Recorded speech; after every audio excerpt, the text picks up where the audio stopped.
Hey, everybody. Welcome to the Fearless Road podcast. I am your host, Michael DeVue, and this week we are interviewing Bob Depasquale, whose purpose is not just a revelation, but a practice, and he puts the work in every single day. Bob and I also had the opportunity to re-record this several times as we were having technical issues getting this off the ground, but I thought that it was important to share this episode with you during this time of generosity, during the holiday season. With his book, Personal Finance in a Public World, Bob uses his experience with thousands of families to share with you how to make wise money and technology decisions, and of course, learn how to be generous. I think it's timely, I think it's important, and hopefully it matters to you. Hey, by the way, if you like what you hear, if you love the show, would you mind liking and subscribing, maybe sharing it with a few of the people that you care about this holiday season? I think that'd be great. Oh, and get that gift, for everybody, the book, Personal Finance in a Public World. Everybody loves a finance book for the holidays, right? That's the gift that keeps on giving. So, literally. So, why do I look like? I look like Mr. Rogers. Anyway, happy holidays, everybody. Enjoy this episode from the Fearless Road podcast. Again, I'm your host, Michael DeVue. Like and subscribe. And of course, I'll put all the links I can down below. Much love to you, and stay fearless.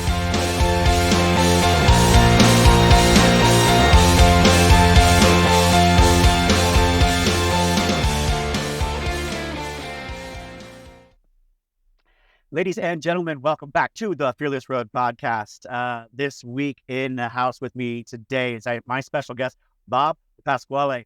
After a harrowing incident that nearly cost him his life and the amazing generosity of several people to save him, Bob Depasquale has embarked on a journey to find out how generosity can impact our businesses, our organizations, and of course, our lives.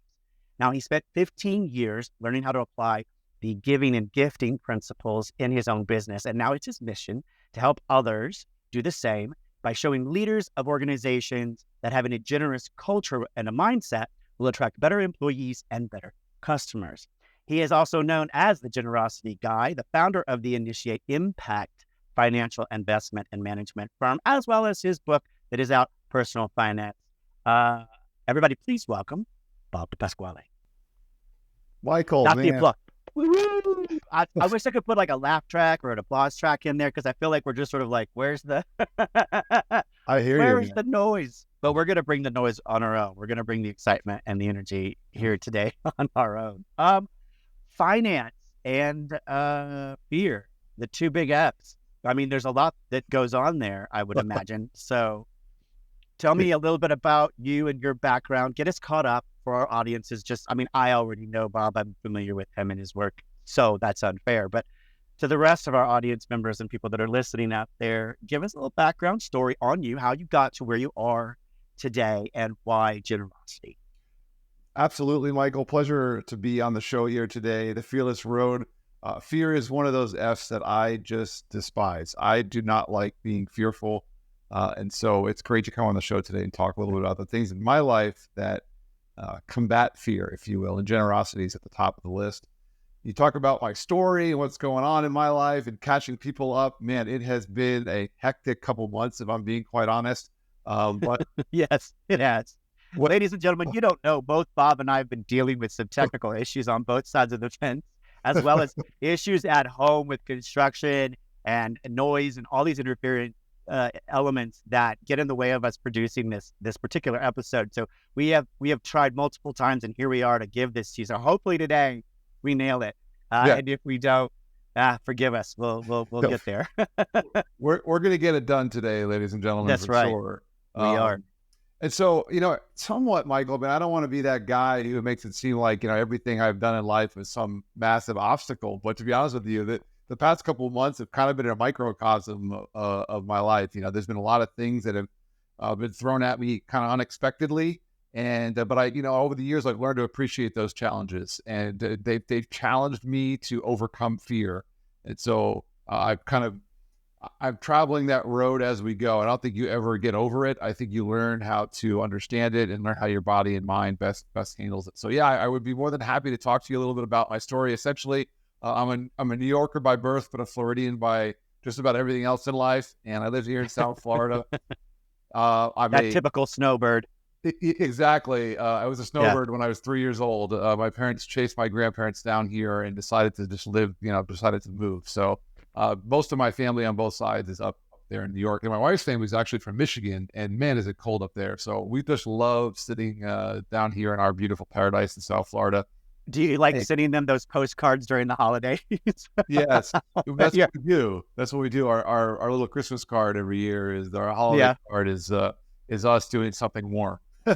So people complain. Ironically, though, sometimes we usually do go up north to visit one of the family, one of the sets of families. So I do get my taste of the cold weather, but yeah, I'm not a just enough to get back home. Yeah. So Floridian most of my life, and you mentioned about 15 years I spent in the financial industry. I actually was recruited out of broadcasting.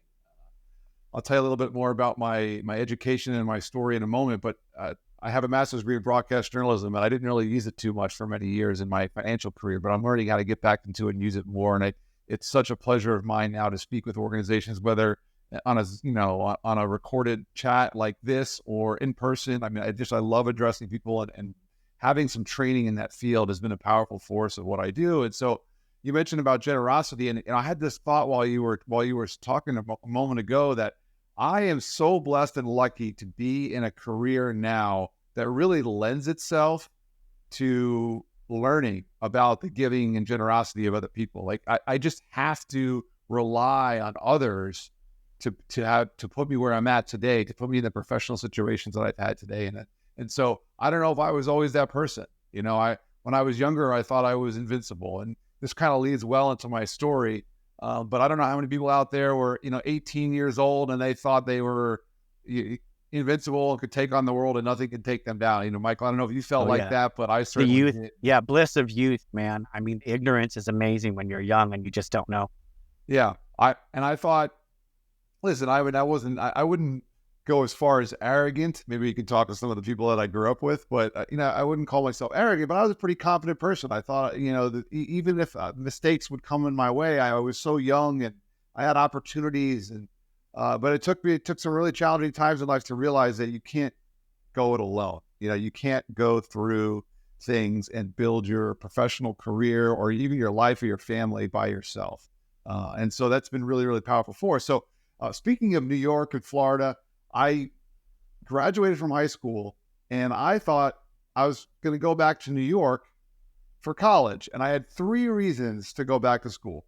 One of them was because I had an opportunity to play football. The other one was, or one of the other ones was because my family was from New York and I really didn't know my cousins and my aunts and uncles that well. I was like, what a cool opportunity. I'll be able to go to school and I'll be able to spend some more time with them. I always liked spending time with them when we did, but I didn't really know them very well. And then finally, I suppose education was the reason why I went up there. Now, my parents probably wished it was higher on the list, but I had a chance to go to school up there too. And so little did I know that it was going to be so cold, but that's another story. And I actually spent those 4 years of my life, college in New York. But the critical part of the story, and I, there's the details, some of them, Michael, and I had an opportunity to play ball, like I mentioned, and a college training camp is a little bit different. If you've ever played college ball or even if you play high school ball, you know what a training camp is, but it's a little bit different in college, a little bit more intense. It's longer. The days are super, super long as well. And early on I was a couple days into my freshman season of playing football, trying to prove myself to my coaches and my new teammates. And I had what I thought was a pulled groin muscle. And so lesson number 1, you think you're invincible. The first thing I realized is that a pulled groin muscle is a horrible injury. I mean, forget football field. Oh, yes. Have you ever have you ever pulled a muscle down there? Oh, yeah. I tore my gracilis completely off. I dislocated my gracilis, and it wound up dislocating from my groin down to my knee. And then I had to have it in rehab because I didn't want to do surgery. They had to manually roll it back up into my groin to get it to reattach on its own. So there was this really big African-American gentleman who was the rehab coach or whatever that worked with me. And I would sit, legs open, akimbo as it may be. And he, he would apply icicles, big, large popsicles with ice and stuff up and down it to sort of get it cold and numb. And then he would use his thumbs and he would slowly push it and roll it back up. I mean, all the way up into the groin, very, very, very, very close to my, invasive.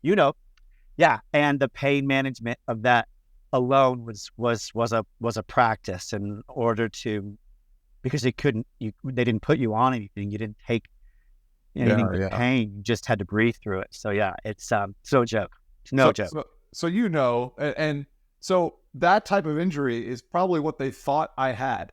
And I was doing these rehab exercises to try to rehab this groin muscle. I mean, anyone out there, and now I know that I mean, you can't sit, walk, stand, rotate your torso. I mean, it's a really debilitating injury for your groin and the muscles down there to be hurt. And so my college level, like a graduate level rehab exercise was to sit on this 3-wheeled stool and shimmy across the training room. Yes. Like it's almost like doing crab walk, but you had to do the hips. Yeah. You had to work the I know what you're talking about. Yeah. I know that move. Like I guess it was supposed to strengthen the muscles down there or something. I don't know. All I know is that I look ridiculous dodging people in this crazy training room on any given morning. And it was just embarrassing, to be honest with you. And one day, the peak of my embarrassment was our little head trainer. And I say little because, I mean, legitimately, he's a small guy. And he would have to stand on this box in the middle of the training room to try to get everyone's attention. And it just seemed like that one moment when he was calling me out, I think it was just me because it was so embarrassing, but it seemed like it suddenly got dead silent. And everyone in the room could hear him scream across the room to me. And they called me Bobby at the time. And he was like, "Bobby, quit being a weakling. You got to get back out on the field." And I'm like, dang, man, like I'm thinking to myself, weakling, like you're 5'6", 120 pounds soaking wet. I'm running around. I'm trying to run away from 300 pounders trying to tackle me. I'm no weakling. I have a serious injury here, bro. Yeah. And I ended up having a more serious conversation with him a little bit later that day. And he actually sent me to a doctor because, I mean, a week plus went by and it just wasn't getting any better. So he's like, "All right, go to the doctor, get some tests." And, technically I'm an adult at that time, man. Like it wasn't like I had my parents around or I had a drive. I'm driving all over Long Island, New York, going to these different tests. And I had ultrasounds, CAT scans, sonograms, MRIs. I mean, you name it, every test in the book to try to figure out what was going on with my groin. Come to find out it wasn't a gracilis injury. And I'll never forget this. These appointments were so long. And if you've gone to the doctor before, especially when you go to a new doctor, you sit there and you fill out all this paperwork and medical information and all this stuff that, I mean, I can't even answer those questions now in my life. Forget when I was 18. Oh, these weren't digital days. This was the clipboard they hand you with like a packet of paper this thick that you have to handwrite everything in repeatedly at every single doctor. Yeah. Yeah. And penmanship is not one of my skills. Put it that way. I'm right there with you. It's chicken scratch all the way. Chicken scratch. Yeah, I'm surprised they even let me in the appointments. They probably thought I was writing an error. But so I go to all these appointments and I'm kind of getting in a rhythm. Like I think I almost memorized my parents' member number on whatever their insurance policy was. And I get to the last appointment. I knew that we weren't really sure what was going on, but this was the last scheduled appointment. And this was the day that my parents had scheduled months ago to come up for my first ever college football game. Now, we knew I wasn't playing in the game at this point, considering I couldn't run or let alone walk. And so a couple of days later was the game, but this was a Thursday morning. I expected to be in this appointment for an hour, half the day, like typically I was. And so I walk in the doctor's office and, the doctor was quiet. It's early in the morning. There's not much going on. And I walk in the room. I mean, it's like they were waiting for me to be there. Like it was like I was the guest of honor. I walk in the door and immediately they called me up to the desk and like, "Hey, Robert, great to see you. And come right in." I mean, they took me right into the office. I didn't even have a chance to sit down, I don't think. They take me into the room there. I sit down. Within 30 seconds, the doctor comes in. So it's now, I've been in this office for a total of 5 minutes and things are moving really fast. The doctor sits down. He looks me in the eye. We're sitting across from a desk from each other, and he goes, "Bobby, you have cancer." And Wait, how old were you? 18. Well, they couldn't have been looking for that. No wonder. I mean, it must have taken them so long to figure out what's going on. Yeah, they weren't expecting that, and the crazy thing is I expected to get a little bit, I mean, I love podcasting, I love talking like this. I expected to have a little bit of conversation with the doctor. Like buy me a cocktail first before you drop the bomb. Yeah, on me. like where's the drink? So were your parents with you? Were they in the room? So the crazy thing is my parents were flying up to see my game at that moment. Like I was in the appointment myself, and they were on a plane. Oh my God. So the doctor looks at me and goes, "I know you're probably in shock, but we're going to hook you up with an oncologist. You're free to go." And that was it. That's it? That's what he said. And I'm thinking, here's some pamphlets. Like, here's a couple of pieces of paper that, because they always hand you pamphlets. Yeah. Did you get a sucker or anything? No lollipops. No lollipop? No Jolly Ranchers. Nothing. Your life is fucked and good luck. Yeah. But no literature. I guess they thought I was in college and I probably didn't want to read anymore. But so I left the office. I bet you were stunned. Like, yeah, I left in shock, and it was kind of crazy. But the timing of this next part of the story is incredible. So I walk out of the office, and then once again, an office that I'm not familiar with. I don't know where I am, and I'm just limp out of the office. You limping.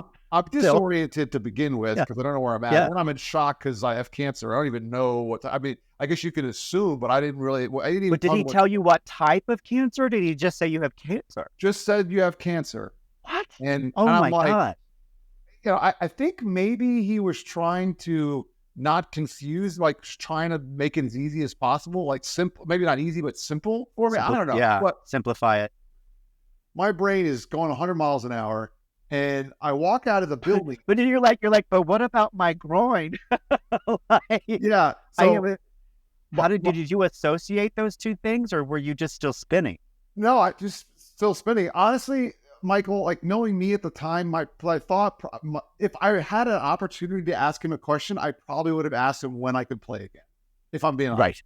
Right. That's the mindset of the 18-year-old. Somewhat crazy person, but also determined. Most of my life up until 18 was, pushing through. And, I was raised in a very loving home, but I was an only child. And they said, you got to fend for yourself. Like, you got to get stuff done. If you want things to get done in the world, my parents always used to tell me to fight for something that I cared about. Right. And so I was a pretty resilient person. So that was my thought, to be honest with you, if I even had one, really. And that there was no one else to lean on, that you didn't have brothers and sisters. You didn't have it's like, we're here for you. But buddy, when you got into the world, it's you. And that was my mindset. 100%. That's a great way to articulate. I mean, I really didn't have anyone that I was used to leaning on. So I suppose that was good for me. I don't want to say people shouldn't have anyone to lean on. That's certainly not the case, but at least maybe for me at that moment, it was good for me to kind of have the mindset to just power through. Well, developing self-reliance is a skill set and the character building, adventure. It's some of us did it because we were simply stubborn, just stubborn. It was like, fuck the world kind of an attitude. I'm going to do this regardless. Right. But those of us who grew up without that support system, or at least with the knowledge that we really didn't have one, developed that self-reliance much quicker and much sooner, I think. Mm-hmm. And so, I mean, the mind was just racing. And the moment I walked out of that building, really not knowing what I was even going to do, I don't even know if I knew where my car was. But the moment I walked out of the building, the phone rang. We did have cell phones at this point, and it was my mom. And she was surprised that I answered the phone because she expected me to be in this doctor's appointment again for a couple hours, at least an hour or so. Yeah, as all the other ones I got. And so I answered the phone, and she's like, "Hey, honey, I expected you to be in the appointment. Thanks for answering, but just want to let you know that we landed. We're in the car. We're on our way to your uncle's house. We'll meet you there. How'd the appointment go?" And I said, "Mom, so about that." And, obviously I had to tell her what the doctor said. And the only thing that I could I mean, she was dead silent, but screaming all at the same time, like it was such an emotional moment through the phone. And the only thing I could hear was my dad, because he was in the car with her on the other side. And he was yelling, and maybe not yelling, but to me, it sounded like yelling, but he's Susan, which was my mom's name. He's like, what's going on? Like, even he knew something was wrong by my mom's reaction, to me. Yeah. And so we met back at my uncle's house shortly after that. And, I had an only child, somewhat of a mama's boy. I mean, I had never been away from home for 6 weeks like that, or 5 or 6 weeks, whatever it was. And so, I mean, I gave my parents a big hug, and we kind of looked at each other, still in shock, and shed some tears, said a few prayers, and we're like, what do we do now? I mean, the 18-year-old invincible kid suddenly has a life-threatening illness. It was really, really challenging. Well, and especially being sent home without any paperwork or any kind of, informative packet of any kind. Like, your parents must have been terrified. They didn't know what kind of cancer. They didn't know where it was. They didn't know, I mean, other than getting a hold of that doctor again, which, they would have to wait for. They must have been just frightened. Oh, yeah. They were scared. And, my parents will talk about it now. And really, I mean, the stories that they tell are really, really interesting, because it really challenged their relationship, because they had never been so concerned about something before. And when you don't know, especially early on, like you said, it was, I mean, there was a lot of talk about fear. I mean, it could have been just a death sentence. I mean, that's the first thing you think of is it a death sentence for my child, Yeah. And to watch your parents face that. I mean, while you were already handling it, but to see the terrified looks on their faces when they don't have the answers, it's got to be very scary. And you said it exactly, when they don't have the answers. So one thing, I mean, it would be hard, but if they knew they had to do something like really challenging, that they would have cut off their arm to save me, and that would have been hard. But at least they know what to do. You're right; they don't even know what to do. They're somewhat helpless at this point. So that was a tough time. Wow. That's so. So you've made it home. I assume you didn't go to the game that day. So that was Thursday. The game was a couple of days later, and so okay.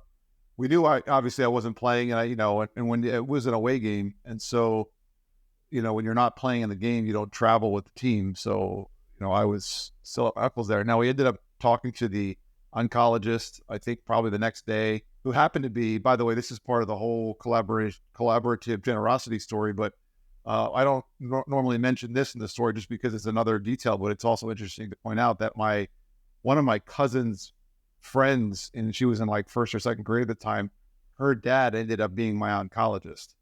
And so the way we got connected with him, and we were able to talk to him right away. So that provided a lot of relief for my parents, but he told me to continue to taking classes. So I didn't go back to Florida. I stayed in New York. And so it's that Saturday, the day of the first game. And my uncle's best friend comes over his house, and his name was Tim. And we didn't know this guy because, we lived in Florida. And so he walks into the house and he says hi to my aunt and uncle. And they didn't even really have a chance to introduce him to parents. He just knew who they were. It's like he knew who they were, right? He walks right over to my parents and he pulls his keys out of his pocket. And I mean, it seemed like he was shoving them in their face, but I mean, he was just handing it to them. And he said, "Bob and Susan, here's my keys. Take my car. You can have it for as long as you need. I can't imagine what you're going through with your son right now." And I was thinking to myself, wow, that's the most generous thing that someone's ever done for me and my family. And I mean, I just couldn't believe it. I was like, who is this guy? Yeah. That's an amazing, like to recognize that you guys were there, I'm assuming without transportation because they'd flown up. And he was like, you know what? Here you go. Let me just at least provide this for now. Yeah. And I like to talk about radical generosity. And to me, that's something that, that you do that someone else probably wouldn't. And yes, the unexpected kindness. Who's going to give you their car? I mean, that was just nuts. And the crazy thing too was he didn't even know us.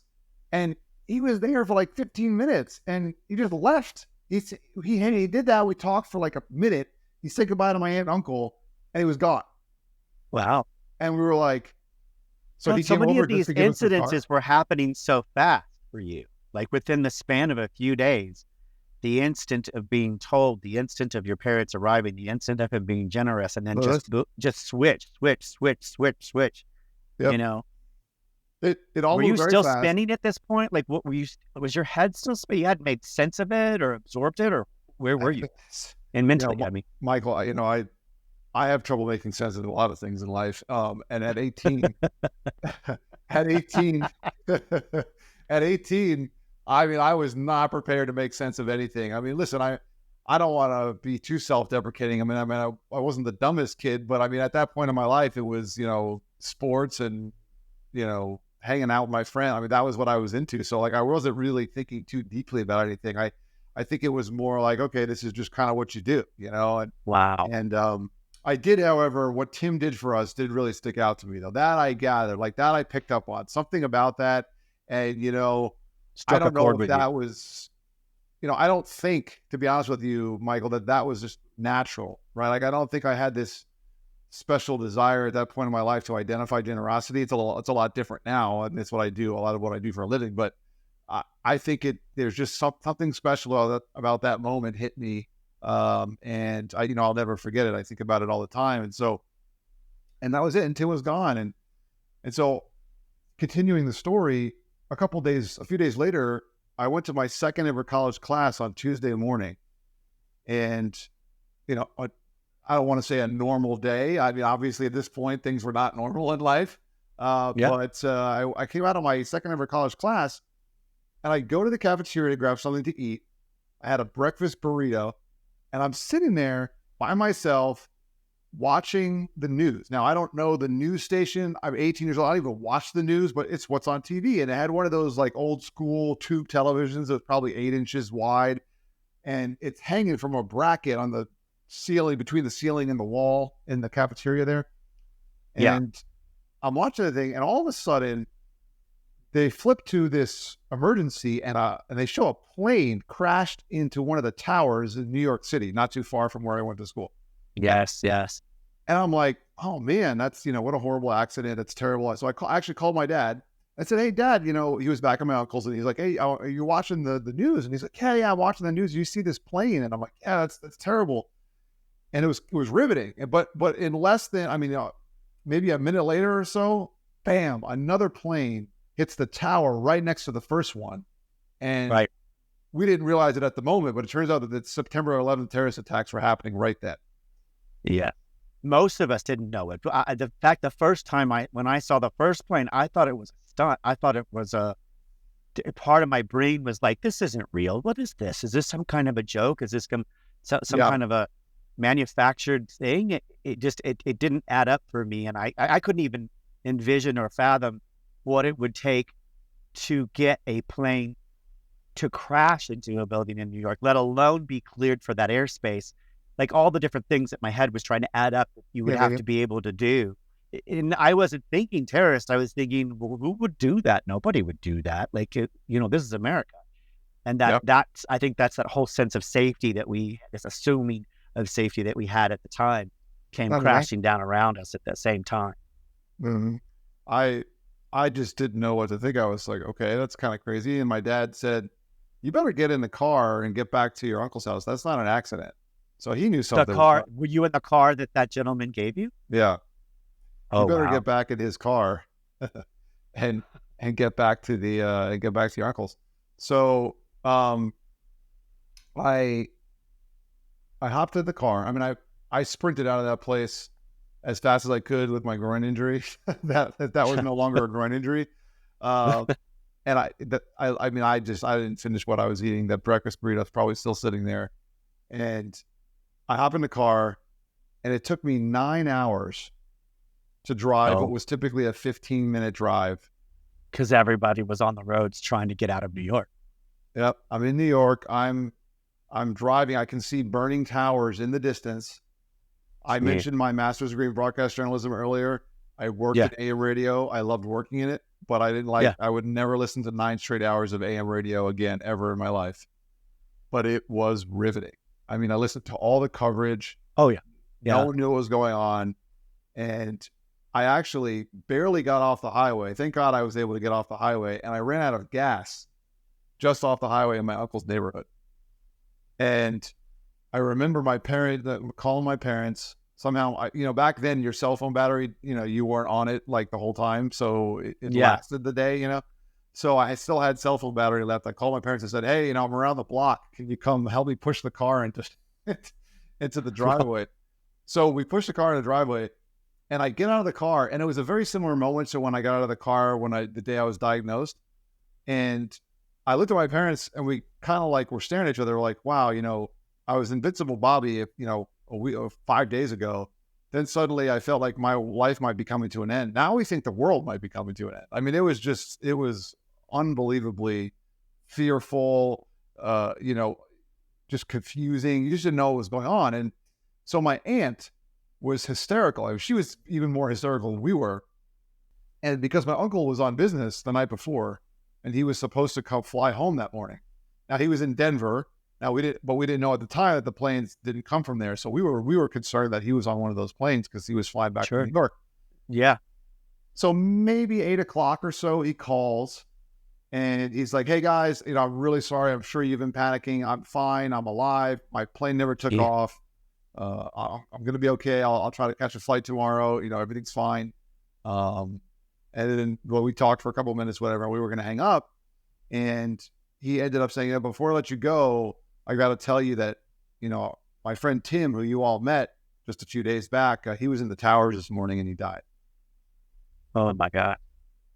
And that hit me like a ton of bricks. I mean, that guy, like I said, was just the guy who came over and gave us his car, for as long as we needed. That's Tim. Tim's the guy that came by and dropped off his car?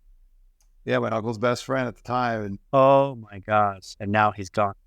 So it turns out that Tim worked for an investment firm called Cannerford Sherald, which kind of brings my career in the financial space full circle. Wow. And talk about planting that seed. Yeah, right. And so Cannerford Sherald, you can go. I would encourage anyone out there to, especially if you want to learn more about some of the behind the scenes, well, not behind the scenes, but some of the human interest stories of 9/11.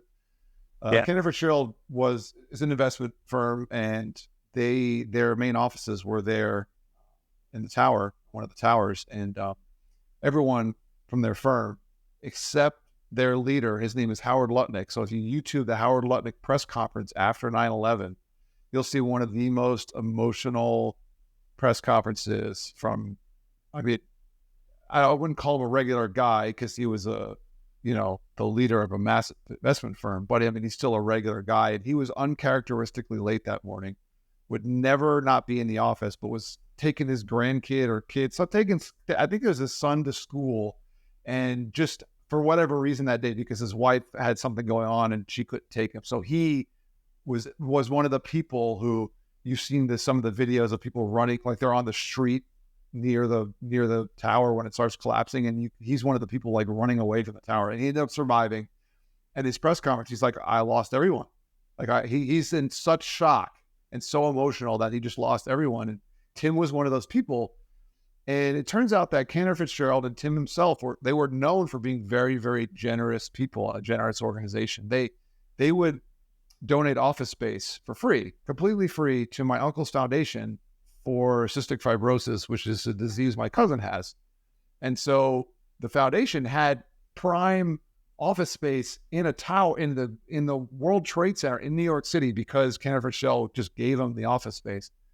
And luckily, the only person that would typically be in the office that early for the foundation was Tammy, and she got stuck in the subway below the tower that day, and she survived. And she's got some incredible stories of her own of how she made it out herself. But I tell you that because I think about this a lot, Michael. So Tammy, God bless, she was spared, and she's still alive to this day and can tell stories. But for some reason, Tim, it wasn't meant to be that Tim would survive that day. And Tim and all the people at Cannerford Sherald were known for being extremely generous. And apparently Tim would say something to the effect of, "You never know when your last chance to be generous will be." And if you've listened to media or you're if you're alive in the world today, you've heard of the acronyms FOMO and YOLO, fear of missing out, or you only live once, and, just go for it and do the daredevilish things. And believe me, I'm totally cool with people doing things to, to quench their Carpe thirst diem. for adventure. Yes. But Tim would say, you never know when your last chance to be generous for someone else is. And it turns out that our family was his last chance to be generous, and we're super thankful that he capitalized. Wow. I mean, that's a legacy he left you. How the immense sense of responsibility you must have felt to own up to and be responsible for that last gift of generosity and learning how to pay it forward. Do you think that's part of the reason why it planted a seed for you for generosity? Is that where this all began, and then you felt obligated, or at least, I don't want to use the word obligated. That feels like that's uncharacteristic, unfair, but do you feel like you just felt a sense of major responsibility to his legacy of giving and generosity to do something with that? Absolutely. And I think the seed is a great way to put it, because it wasn't like, boom, I'm going to be the most generous person I could be, and I want to go talk with organizations about building generous cultures. It didn't happen like that. Well, no, you still had to grow up and learn. You still had to develop a life and become an adult and establish something with the foundation. But it was there, the germination of the idea and the impact of the giving and that generosity in that moment. It must have been huge. I assume your family thinks about his family to this day. So Tim had 3 kids. They were all very, very young. I think one of them was an infant at the time. Oh, wow. And I mean, it was a terribly sad situation for a lot of families. So I don't want to make it seem like there weren't thousands upon thousands of people who lost their lives. But, I'll never forget meeting Tim's wife, because she wasn't there that day that she came over. And, we're still friendly with her to this day. And, I understood. At 18, I was old enough to understand what she was going through, having lost her husband with 3 young kids and, a life to live. And so I think about that time in my life, that whole period of time from when I started going to some of those tests all the way up to the day of 9/11, actually. So you're talking about a few week period of my life there, specifically the 5 days between the diagnosis and 9/11. But you talk about a seed, and I'm glad you said it that way, because this is not an exaggeration whatsoever. I think about that period of my life every single day. And and until I become incoherent, I will think about it every day for the rest of my life. And now some days it's some happy memories. Some days it's a little more somber. Like every year on actual 9/11 is usually a kind of a rough day for me. But that seed is continuing to grow. I mean, it's a tree now. I mean, I'll be honest, but it's still growing. I'm still pruning and still learning. And so Tim absolutely planted it, but it's certainly a journey. Well, these are one of those quintessential moments where if you stare into the abyss long enough, you can get lost in the timing that had to occur for these things to come together at this particular set of moments, for all of these things to happen in your life. It's almost unfathomable, or I don't even know if the word. I can't even remember. I think you got it. Unfathomable. How it is that these lines of people's lives, these moments that were just off by seconds, had to line up and occur just in this way for these set of events to occur, and especially to impact you the way that they did. I mean, that's not lost on me. That I think a lot of us don't have those kind of junctures and crossroads in our lives to reflect on. They may be smaller and less prolific and massive in terms of their impact, but for you to be standing at the crossroads of so many lives, and be a survivor, but then a person who takes that in step with your journey and begins to make something out of it. I mean, that's incredible. It's no wonder that you're not, that you haven't are you writing about this? Are you adding that? I mean, I know you mentioned a couple of things in your finance book and stuff, but are you planning on writing a little bit more of like a autobiographical So, memoir or a story so to you, capture this? yeah, so you're putting the pressure on me. But the short answer is yes. And you mentioned the Yeah. word obligation earlier. I absolutely feel, a sense of obligation to share my story because I think I've learned over the years. I probably when it first happened, and even for a few years after that, I wouldn't have thought it could be impactful, but I understand that it is now because I've had many people tell me. And so, yes, I do plan on writing. I have written about it on certain occasions in my blog, but and some social posts. I'm pretty active on social media, but I have not put it all into a book. And so that's going to take some time because, to be honest with you, Michael, I feel like I wouldn't be able to finish the book right now. And so maybe Well, you're it's not a good excuse not probably to start it, but yes. Well, I have a couple of friends who've had some similar set of circumstances in their lives who feel like that the sharing of that story in any way, shape, or form that benefits them financially, they feel bad about. Like they don't want to benefit from it, as a result. And so I think there's this sort of they harbor this sort of like resistance to sharing it in that way because it is inevitable. I think that if you share it in a book form or what have you, that you could benefit from it financially. And I think a lot of people feel reticent, to allow such a thing to happen. But I think the story is so impactful and so it's so pivotal too, because in your journey to become the generosity guy, this is how lives begin. This is how journeys begin for us when we really become and step into fully 100% the authentic version of our own selves, right? Which is not on a dime. It is not immediate. It is a journey we finally get to when we realize all the wonderful and impactful and major tragic things that happen in our lives have set us on this course. And we now must pay attention. Because when we weren't paying attention, shit was falling apart. Shit wasn't working. Things weren't operating well, right? no. And then all of a sudden we start paying attention to all those little signs and all those little signals, all those little things that were course correcting you, and you start to go with that flow. You step into 100% who you're supposed to be. Ladies and gentlemen, we are in studio, Fearless Road podcast with Bob Depasquale, who just shared an incredible origin story with his fear. I think where it began for him with the diagnosis of cancer in New York at the time when 911 went down, and the generous gift of a gentleman, Tim, who offered his car at a life-changing moment, who was also lost in 9/11. We're talking about moments that change us, moments that impact us, and moments that have created for Bob a bigger and more impactful journey. We'll be right back. Okay, so we got literally down the road with you on so many different paths here to get to you to where you are. I don't want to get too far afield from the impact of that story, but I also kind of want to, I need to jump into some of these questions. This impact of generosity, this moment of this gift that set you on a course. We sit today in a society that is not how I would not describe our society and culture today as generous.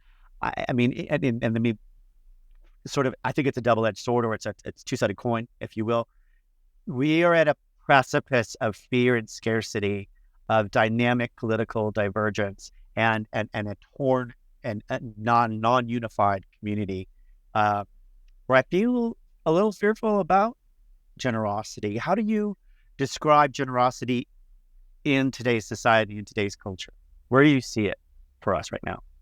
Well, that's an interesting question about how I describe it in today's culture, because it is certainly different than even the way I experienced it when I was growing up, and certainly much, much different than it was years and years ago. And it's been around since the beginning of time. I mean, there's stories from some of the oldest writings and scriptures in the world that talk about generosity. And so, yes, it's been around, but yeah, it is certainly different in today's world. And I think there's two things that stick out to me the most. Number one is, and you kind of alluded to it, I think generosity has suddenly become the antithesis of self-support and success. and achievement.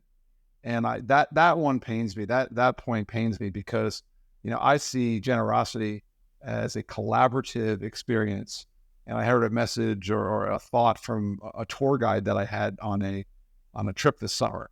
And we could talk more about that trip too. I was actually in Israel, considering all that's going on right now, somewhat related to what we're talking about. Yes. But our tour guide was a super tremendously nice gentleman, and he talked about the difference between giving and sharing.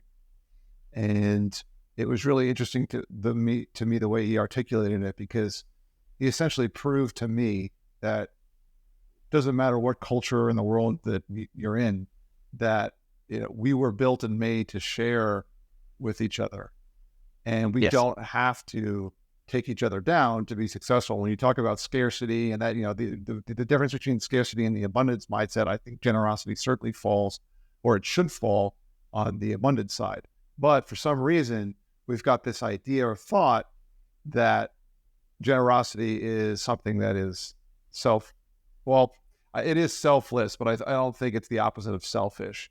And so it's actually a good thing. And it's proven. I mean, I have data, and I talk about this all the time with people in organizations. The best organizations are the most generous and most giving. And so that's the first point. And the other thing related to generosity is, this one also troubles me a bit too. And this is kind of what helped me make a transition from working for a large financial organization to opening my own firm, because people were asking me about this, and their big concern was that they're not capable of executing on the generosity that they desire. And now, whether that's giving financially, which obviously in my industry, that's a big part of what we do, but also giving of their time, their intellectual property, other resources that they have, and they just felt incapable. And I just don't sharing of themselves, I think. Yeah, they think they're incapable. And because and it's related to fear. I absolutely believe it's related to fear. And talk about, being on the Fearless Road podcast. People think that giving is a fearful road. And if I'm being honest, I've seen some people transform their lives, whether it's financially or just their lives in general, by going down the generosity road. Yes. And I think that, going back to what you said about, there's a couple of human condition things that we're born with that I believe that is natural for us. One is we are built to dream as humans, as small creators in this world. We are built to learn. And I think, as you said it, we're built to share, to take that learning and to take that dreaming and then share it with the world.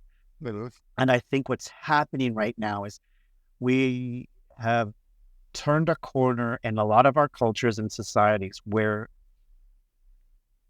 learning, dreaming, and sharing have been darkened, shaded, shunted, shamed, pushed down, hidden. Like, I feel like those very natural parts of who we are being left aside or being cast aside and not focused on. And I think that's a very dangerous path for us to be on. I think we need to really think about opening our hearts. I don't think we would be in the conditions and situations we are, Israel or otherwise, if we were bigger dreamers, better learners, and bigger sharers of all of it, I agree. And the thing that comes to mind, when you mention those things, giving, sharing, learning, it all comes back to collaboration for me, and working together. Since the beginning of time, humans have to rely on each other to survive. And so all of those things, I think they happen to some degree in the world, but it's like an over specialization, or they don't work together as much as they should. We don't. Well, it's not a practice. You know what I'm saying? We're not practicing it. Like, the businesses are practicing the art of making money. Schools are practicing teaching, but there's not the art of learning, giving, and sharing. You know what I'm saying? These things are not being practiced as a culture. We're not doing that. Like, we might do it once a year at Thanksgiving, which is coming up, by the way, or Christmas, when we're giving. The spirit of giving is supposed to be in the holidays, right? But as a year-round daily practice and mindset, I think we're far afield from making that happen on a regular basis as a culture and as a society. Yeah, no, I'm right with you. And they're not working together anymore. Like, it's absolutely okay for a business to make money. But part of contributing to society is giving with what you have. And, Right. and so if you'll indulge me, I have a quick little thought or story about this one. Sure. So I fly Delta a lot. It just seems to go to the places that I want to go. And I noticed that in the jet bridge, the terminal, not the terminal, the jet bridge, when you're going on a Delta flight, in most of them, there's various ads, and it's like this for all airlines, but one of them specifically is for their giving back. And I've happened to have done some international work with an organization called Habitat for Humanity. If anyone's interested in going overseas, I'm hoping they open up this program again, so you can go. Yes, my dad worked with them helping teach kids how to build homes. That's so cool. We got to talk Yeah, about it was this. very very good. I've had tremendous experiences, so much so that I started leading trips, and we haven't gone in years now because of the pandemic. But anyway, that's a shameless plug for Habitat for Humanity. But I don't know Delta very well, other than, I mean, I know their planes and I fly them, and I have my Sky Miles number. But it seems to me that ad is very kind of typical for a lot of large organizations, that they check the box of generosity. Like, hey, we give money to Habitat for Humanity, or, we send our employees occasionally on these trips. And there's nothing wrong with that stuff. I think that's good. Those are good places in the world. But what's the reason why these organizations are doing it? And so my teaching or my thought or the things that I like to share are all about how you need to make sure that the people in your organization or the people in your family, or that the reason behind the giving and the generosity is truly there. And that it's not just kind of like you were alluding to before, that it's not just this thing that you have to do or this obligation. It's something that should be part of the culture. And I worry that in today's society, that because we're over specializing and everything fit into his little box because there's so much information, that it has become this thing that there's no culture around it. It's just an item or just an event. And I always say this: generosity is not an event; it's a mindset, and there's a completely different shift there. Yeah, I was on driving in the car with my dad recently on a trip to go actually get my computer fixed. He was asking me questions about. We were talking about fear. We were talking about motivational speaking, about consulting for corporations and companies and organizations, about fear. Specifically, like, he was asking, how does this work into companies and what they're doing? Like, why do they need this? And I said, well, it's interesting that you asked this, because we've turned a corner. Back 15 years ago, companies were checking the box, meaning, in order to appear that they were good to society, in order to appear that they were participating in the community, in order to appear on all of these things, they could check these little boxes by putting out promotional ads that said, we do this, we give back, here's our philosophy on X, Y, and Z. Well, today, we, the public, are so much more empowered. We can hold you accountable to that mission and that statement and that strategy and that purpose. If you don't, we will know it. And as consumers, hold you accountable, and we will change the course of your stock value and change the course of our purchasing and buying power if you don't meet our standards for what it means to have an identity and a philosophy and a purpose. And so now companies are hiring people like you, and hopefully me more, to talk about how to develop a cultural, philosophical soul, a soul that has to be multifaceted, right? It can't just be one-sided. It has to be developed and strategic in terms of who are you as a company, and how are you developing as a soul, an entity. By the way, you have the ability to be an entity in the eyes of the government. It was written there, says you are an entity. Then how are you impacting society, and how are you developing a socioeconomic, philosophical, and emotional strategy and mission that meets the needs not only of your employees, but of the community at large? And how do you follow through with that, right? You have to be able to identify it and not just check a box. It's much different today, and it's turning a corner. And I'm hoping to see in the next 5 to 10 years, because of what you and I do, what other people that we do, even fellow speakers that we know at the Speaker Lab, that are working with corporations to do this, but also what society does in holding companies, associations, organizations, and corporations accountable to doing better by us, right? Mm-hmm. I agree. And, the work that we do, or at least the work that I do, I don't want to speak for you, Michael, but I trust strongly in your mission. But, I'm not a sales trainer. I'm Right. not a leadership coach. I'm not a business consultant. But I tell you what, all of those things will improve if you have a culture of generosity around your organization. And I'm biased because you can't have a mindset. You can't have a, what is the word? You can't avoid the shift in your mindset if you're operating from a place of generosity. If you're participating, thinking, working, mission driven as a company from a place of generosity, it's impossible to work against the altruistic nature of that very endeavor. Exactly. And I'll challenge anyone out there whether you're a leader in an organization or it's your first day in the job.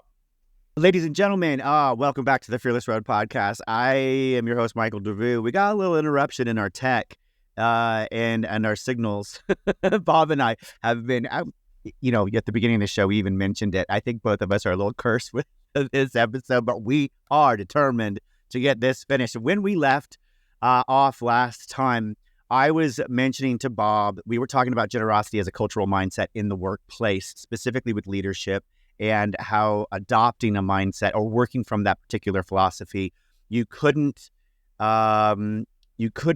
help but improve your organization and the employees in your organization if you're operating from a mindset, a cultural mindset of generosity. And Bob was mentioning that he would challenge anyone out there, whether you're a leader of an organization or whether it's your first day, to stop thinking about generosity as just a singular event. So Bob, will you please take us from that idea that you were, and finish your thought there. Yes, I believe that generosity is a mindset and not an event. And the greatest leaders, and when I say leaders, I don't mean leader in title. I don't mean necessarily the CEO or the president, although it absolutely applies at that level as well. But it could be just about anyone in an organization. If you approach your work with a mindset of generosity, rather than thinking that generosity is some sort of event or something that's required of you to be part of an organization or required of you to be considered worthy, you're much more likely. In fact, I guaranteed when we were previously recording that you will find your organization being more productive, because what happens is people want to be involved with organizations like that. And it could be a Fortune 500 company. It could be a what I like to call a small impact project in your community. People want to do business and do volunteer work and do just about anything with an organization that makes them feel like they're collaborating for something greater than themselves. And I 100% agree with you, of course. I think I mentioned to you before, I was talking to my dad on a road trip recently. He was asking me about these things. He was specifically asking me about my guests, but people that I talk to, and it's like, what do they tell executives? And what are they, when they do these speeches and stuff, what are they sharing? And I said, well, it's interesting because we are now entering a time and an era when organizations are now beginning to develop a heart, a mind, and a soul. And it has to be congruent. It has to be in alignment with what they're presenting to society, what they're presenting to the community, and what they're presenting to their employees, because we now have the opportunity to hold them accountable to who they are as an entity and how they serve not just us, the employee, or the widget makers and the widget suppliers, but how they serve the community at large. And if they are not in alignment with who they claim to be, employees will feel that dissatisfaction, and they'll leave and go someplace where they feel that it's in alignment with who they are and what their beliefs and what their philosophies are. Mm-hmm. I completely agree with that as well. And the word that stuck out to me when you just mentioned that was disingenuous. And I've maybe to a fault when I was younger, I was the eternal optimist. I always believed people what they said, but I've learned over the years that there's so many messages and so many definitions of success out there in the world that Yes. A lot of people are trying to achieve something that they may not even truly understand. And there may not be true malintent, but they display something because they feel that they have to, and they're not doing it for the right reasons. And so that's exactly what you're talking about. Organizations that truly want to be generous and have a generous culture are the ones that will actually be that way and attract the people. You can put up a front and a facade all you want on social media and say things, but once you hire someone and they are working in your culture, they know immediately if that's truly what should be. And I got in a discussion the other day with someone about the word authenticity, and I feel like it's thrown around a lot out there. We need to show up as our authentic absolutely selves. It is. It's like a buzzword that just has been used and abused everywhere. Yeah. And in this case, though, organizations that are authentically, like truly authentic with their culture are the ones that are going to attract the right people. And you know immediately, especially for employees. And I also personally believe, you talk about your dad asking you what people tell organizations. I tell them all the time that a generous culture attracts the top talent and the most loyal customers, but especially the talent, especially the people that are working for your organization. They will know immediately if your generosity is authentic. And it occurs to me, I was listening to NPR the other night, and there was an episode talking about security. Security in America, there's a couple of companies that are some of the biggest, largest personal and private security companies. And that actually there's one that employs over 300,000 Americans, and they're just third or fourth in size to Walmart. And they had callers and people talking about the reason why they were having so many issues with local security, so many shootings, so many bad apples, if you will. And the security organization had said, well, we have a hard time keeping good employees, and we have a hard, we can't seem to keep good staff, and they change out a lot, so we can't get them trained. And they were passing on the responsibility for doing good service and good work and good training to the fact that they couldn't keep good employees. And I'm like, you literally admitted that you have a culture where your employees, A, don't respect you, there is no philosophy that they're adhering to, and they're not doing good work, and they're not sticking around. That's a you problem. That's not a public problem. That's not an employee problem. That's not a staffing issue. That's an internal issue with the alignment, your misalignment with your philosophy and what you are delivering to your employees. If you had and ran a good company that paid them well and what they were worth a living wage, if you trained them well and respected them as individuals, if you treated them and the society that they serve equally, right, with the same intention and the same altruistic, like you say, generosity and respect, then you wouldn't have employees, A, not in alignment with what your services and policies are, B, leaving you regularly, and C, not performing up to expectations. So, and I'm assuming that's what you bring when you do this training and this coaching and stuff for executive leadership and stuff in your workshops with them. It's not just about where to invest your money to be generous and have a legacy. It's really a philosophical shift in the mindset and practice, right? 100%. And I love how you talk about, it's not just giving your money, because that's a portion of it. And I will point this out too, because there's probably a lot of people out there that might be listening and thinking, well, are you telling me not to, give of our finances and not to donate to organizations? I'm not saying that at all. In fact, what I'm saying is, if the foundation of your organization is well-defined, whatever that is, however you want to express yourself, whatever you think is generous, what's altruistic is the word that you just used, Michael. But not only will that help you be a better business, but it will also help make it easier to get people to participate, for people in your organization to donate money, all those other things that we think of as chores, that, like we talked about, maybe doing it to check the box of generosity, to make it, to give your organization the right brand. They become suddenly much more natural and simpler to get people to participate in, because it's part of the foundation. They're not coming to work saying, all right, I got to get this project done or else we get fired, or we got to hit our budget deadline. And then, oh yeah, the other thing that I have to do when I'm done with that is now I got to go volunteer, or now I got to go, do some other project. It's not like that at all. In fact, it's all part of it, and it's actually enjoyable. And that's why people want to be part of your organization. Well, and I think you also are pointing to the fact that once you begin the process of adopting a generous mindset and a generous culture, right? Once you begin to define what that looks like for your organization as a leader, it impacts your HR department, which means it impacts your hiring, which means you redefine how you hire, who you hire, what you hire for, right? The entire framework of your organization and how people work for you and why they come to work for you now gets redefined, because you can't just put it on a piece of paper and add it to your mission statement as a footnote and then not execute. If you're going to execute, it means it's coming down, it's trickling down, it's affecting every department, the way that it's defined, how you do the work you do, how you impact the community and your employees. And I think I'm hopeful that we're seeing a bit more of that in our organizations, and I'm glad that you're doing that work with them. And ladies and gentlemen, if you're just joining us or you're coming into the tail end of it, we're with Bob Depasquale, the generosity guy who teaches and trains and coaches and mentors organizations, leaders, and executives on how to adopt a generous mindset and a generous culture that impacts the philosophy and execution of your entire organization from the top all the way down to the street and all the way to the shelf if you deliver goods and services. So pick up the book, make sure that you get on board with him or hire him for your organization, because it really can create some impactful change. In addition to that, in your September 5th blog, you wrote that purpose is not a revelation, it's a practice.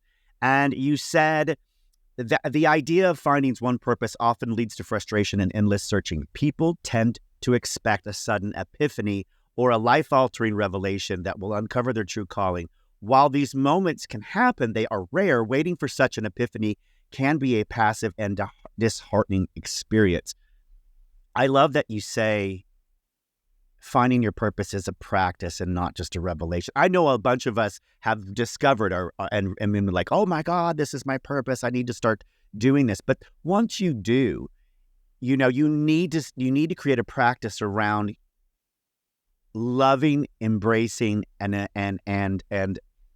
making that purpose a part of your life. Number one. Number two, for those of us, these are two pointed questions. One, I'd like you to comment a little bit about this statement: purpose is not a revelation, but a practice. And two, for those of us who are younger and haven't really found our purpose yet, and we're still sort of in search of it, how do we practice the art of that purpose when we really don't know what it is? And how can that get us to finding it on our way?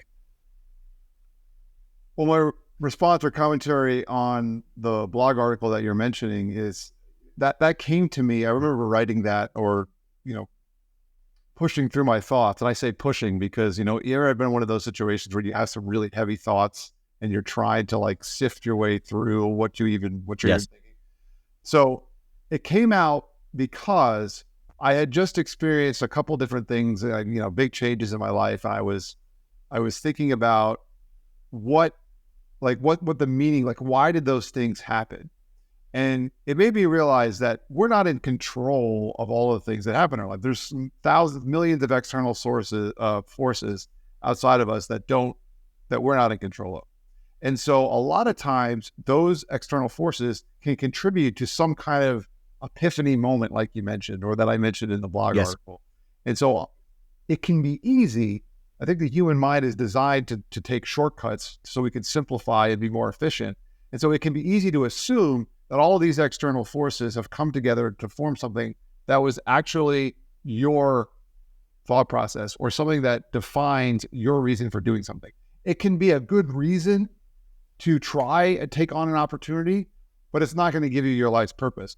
I say purpose is a journey or a practice because it takes time for you to understand what's most meaningful to you. You don't try something for the first time and realize it's your purpose. You might realize you love it.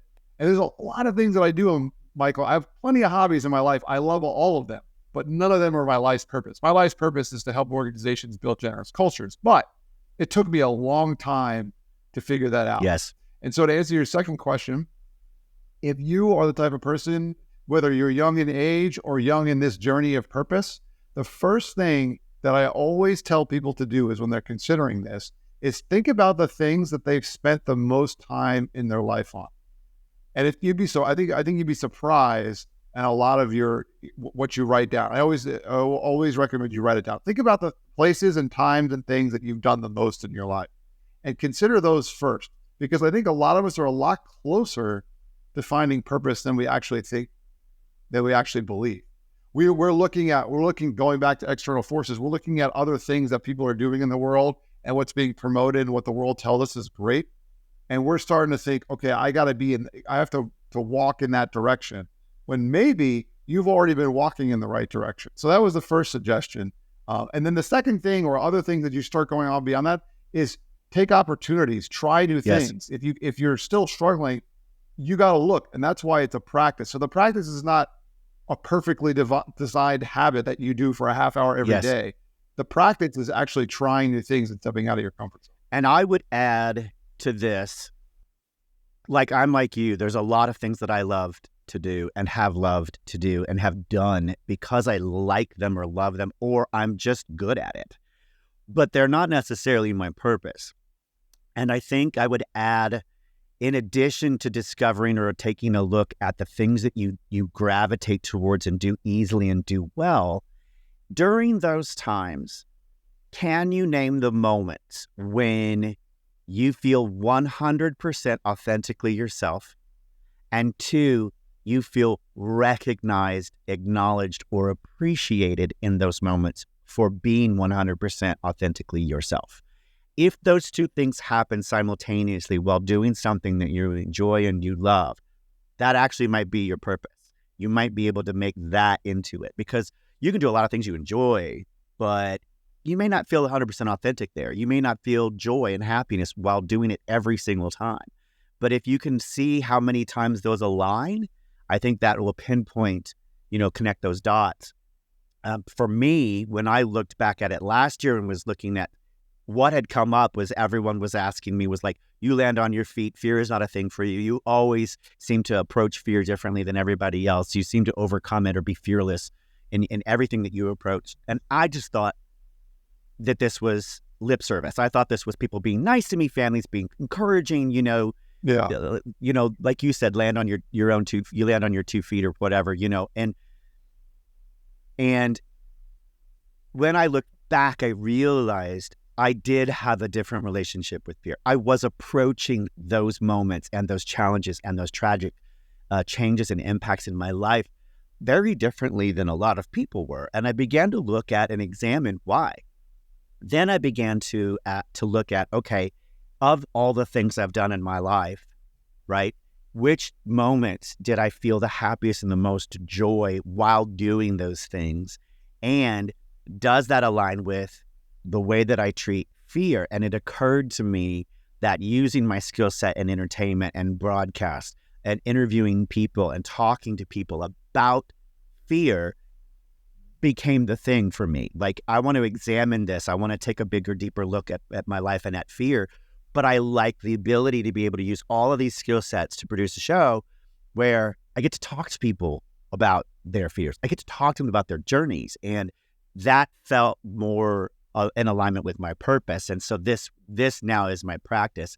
And you'd mentioned before too, I think it was,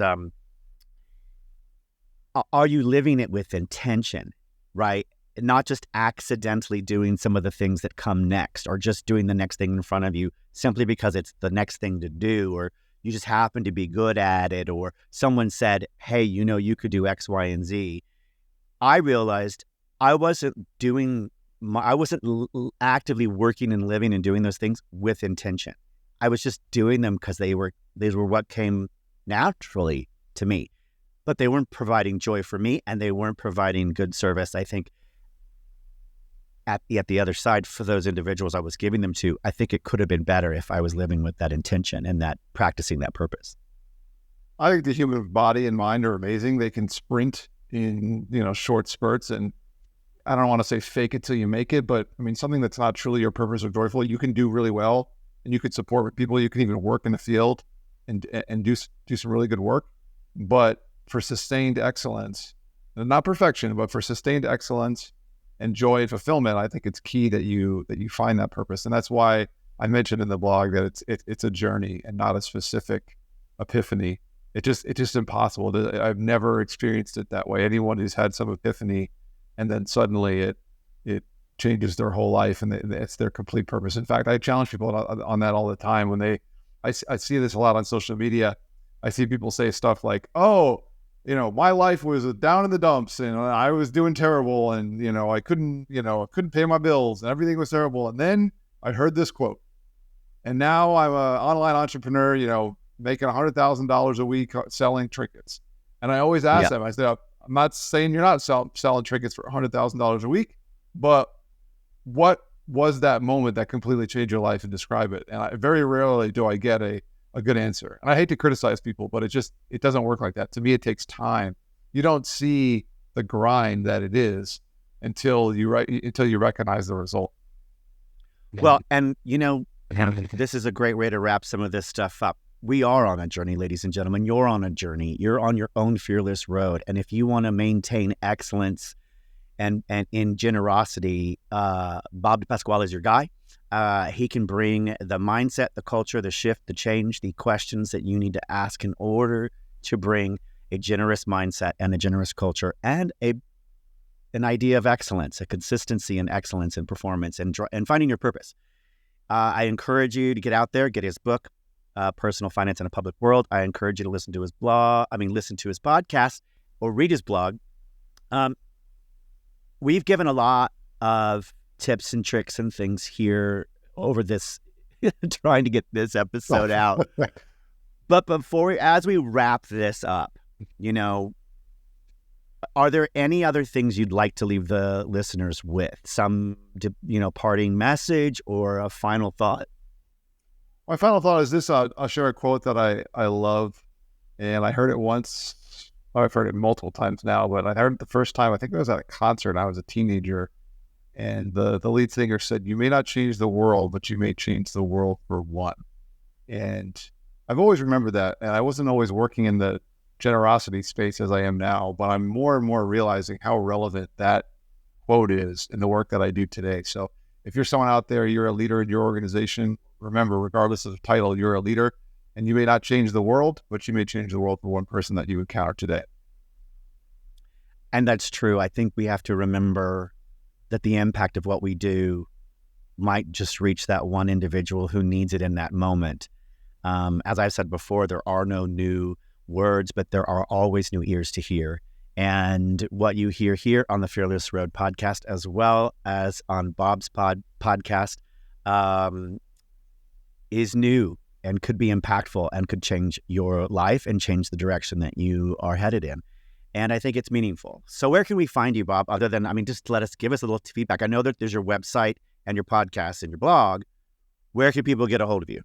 Well, the website is bobdepasquale.com. All of my socials are on there at BDepa. You can check me out. And then if you have financial questions, initiateimpact.com is our company. And I would love Initiate Impact. Okay.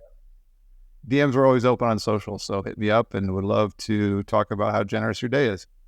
Yeah, and I will put the links, of course, on the YouTube at the end of and the copy of the blog and the transcript, and of course on all my social media and stuff that's going out to promote this episode. You will see it on there.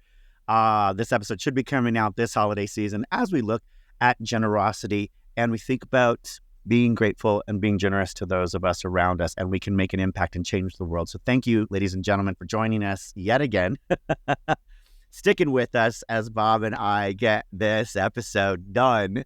Bob Depasquale, the finance and generosity guy. Thank you so much, my friend. I really appreciate you taking the time really to make this happen for both of us.